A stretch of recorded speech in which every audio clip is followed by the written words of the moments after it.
Hey, welcome back to the Disney Plus Everyday Challenge, and today we have Dr. Dolittle. Yes, this is not the original one from 1967. This is the Eddie Murphy remake, and it's also not the one starring Iron Man, well, Robert Downey Jr., which was brought out last year around Christmas time. Last year, it's 2020 still right now. So last year is 2019. That's a Universal film, not a Disney film, so you won't be seeing it on Disney Plus. So far, there are only two Doctor Dolittle films available. There is a third one involving his daughter. I don't know. This one we're going to talk about today is let's see. Oh, it's from 1998 and it's an hour and 26 minutes long. And what if my face seemed really dark? Is everything so bright there? Let's see if I can bring it up here. Oh, there we go. Brighten me up a little bit. Okay, anyway, so Dr. Dolittle starring Eddie Murphy. Yeah, this is more than 20 years old, 22 years old, and this is during his, I don't know, family friendly reinvention period. He did obviously the Haunted Mansion film for Disney. He did a number of other things, but this is 100% family friendly comedy. Um, uh, that most there's a little bit of swearing.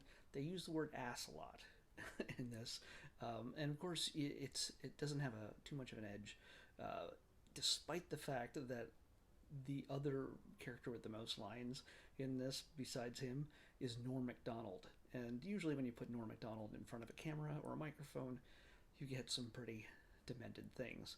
This, hey, you get the two of them in a movie together, and they just have fun. And honestly, I feel like I have seen this film before, and I can't say that I remembered every bit of it. So I'm counting it as a new film. I know I've seen parts of this over and over again. Uh, it has a humongous cast, most of which are just voice actors, which are celebrities doing voice parts for different animals. One of the first ones we hear is Ellen DeGeneres at the very beginning, playing a dog that he's talking to as a child. John Dolittle is his name. His dad is like, no, we're going to have to get rid of that dog because that's just weird. And he even sends a priest to exorcise the demons in him. So things aren't going too well with John. He grows up thinking that he's weird and sort of shuts out all contact with animals. And as he grows up to be a doctor, well, the movie picks up with him suddenly hearing things that he just doesn't understand. Soon after hitting a dog with a car, Lucky, who is, as I said before, Norm Macdonald, and that sort of unlocks something in his head where he is suddenly hearing everything, every animal around him, pigeons feeding at the table next to him as they're sitting at the Fisherman's Wharf in San Francisco. Uh, and there's just and it's all played for comedy, so it's actually very silly, funny stuff that you would overhear. Say if you'd hear a human say, it's not so weird, but when you realize it's an animal, wackiness ensues. It's farcical. This is very farcical. Um, it's not so much any slapstick or anything, but it is all just weird situations where he has to overreact and go, I gotta leave. It's he's a little overstressed.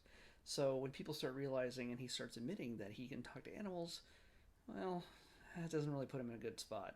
And they send him off to the psych ward, and he sort of gets mental health treatment from an old colleague played by what's his face? Why can't I say his name? Now I'm looking at other people's faces.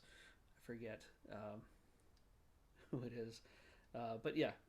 Anyway, he he gets treatment, but the animals won't leave him alone, especially when it turns out that a tiger who almost jumps from Coit Tower, who threatens to kill himself, he's having a lot of pain. He's a circus tiger, and he's just not getting along. Played by Albert Brooks.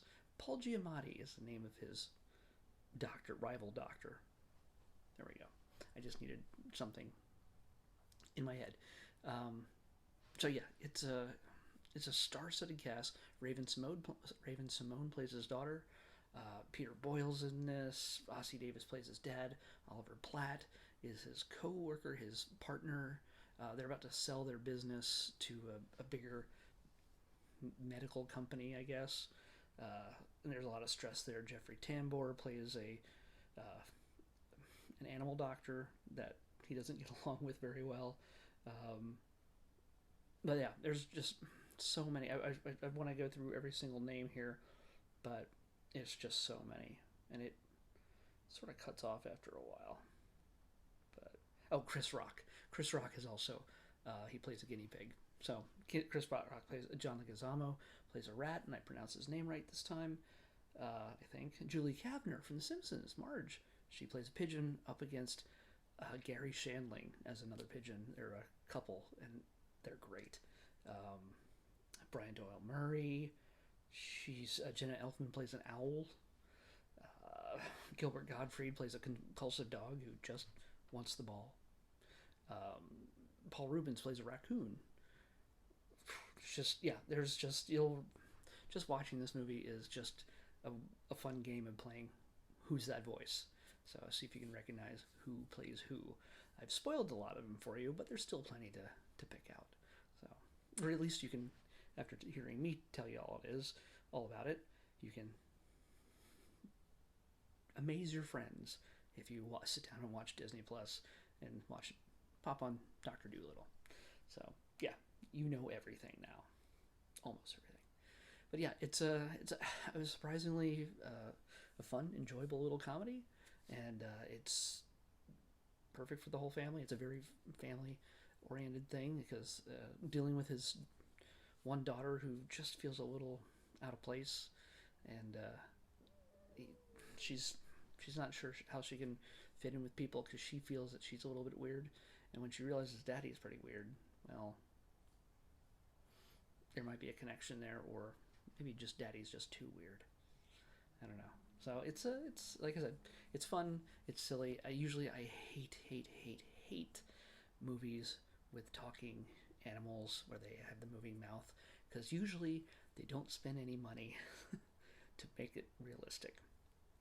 Most commercials or movies or TV shows, they're just horrible. This one actually works, and they don't actually just do digital, my mouth is moving now on top of whatever animal.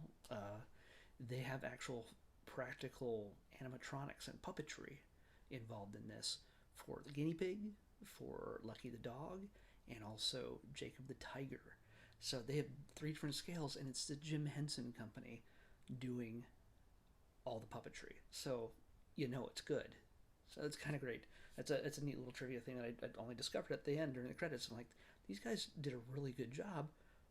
Oh, duh, it's the Jim Henson Company. Of course they made a realistic looking tiger. Some of it's when Lucky the dog, it's a little obvious. It's not perfect, but you don't mind it because when you hear Norm Macdonald, any chance to hear Norm Macdonald speak, it's a funny moment. So it diffuses any, oh, that's not a realistic looking dog. Norm Macdonald's being funny. It works out. It's a good balance. So, yeah, that's all I can really say about Dr. Dolittle. We'll see how the sequel measures up in time, whenever that is. So, let's pick tomorrow's episode. 444. Ooh, 444. Wouldn't it be great if it was a Fantastic Four? It won't be, but that'd be cool.